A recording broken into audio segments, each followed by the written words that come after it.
Hello everyone, myself Madhuri, Associate Professor, Department of Law, Padmavati University.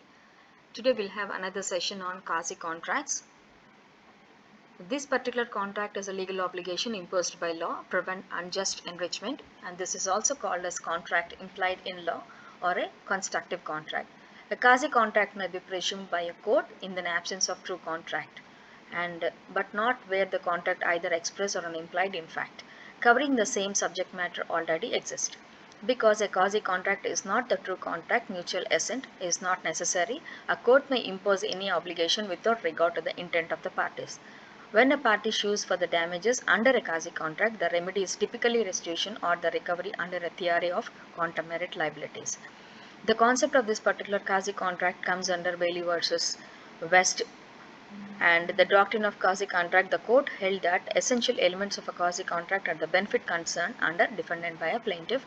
Appreciation by the defendant also comes under the particular acts. Quasi contract doctrine we can see is an unjust enrichment which comes under an individual shall not be allowed to enrich himself at the expense of unknown parties. And the quantum merit means or the actual values of service which has been operated determines the amount to be paid for services. When no contracts exist or where there is a doubt to the amount due to work carried out by the achieved under instance when charges are to be expected.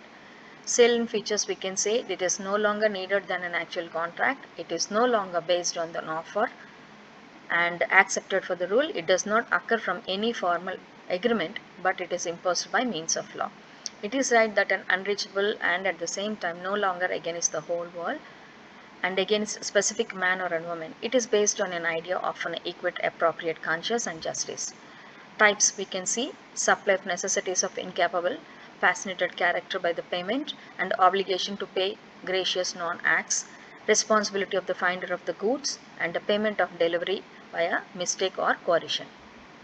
Finally, I can say a quasi contract includes and concludes that the particular principle of a quasi contract is frequently overlooked. However, it still holds that important place when you consider that the presumption of a grounded on ideas of justice and equity.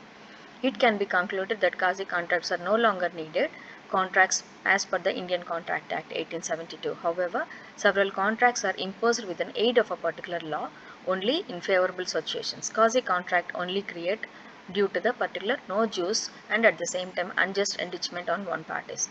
A quasi contract exists in the absence of written contract. It may additionally be a court of docket order to keep away from one party to another parties, and at the same time simple nature and essence of a particular principle remain identical besides any drastic change. Thank you.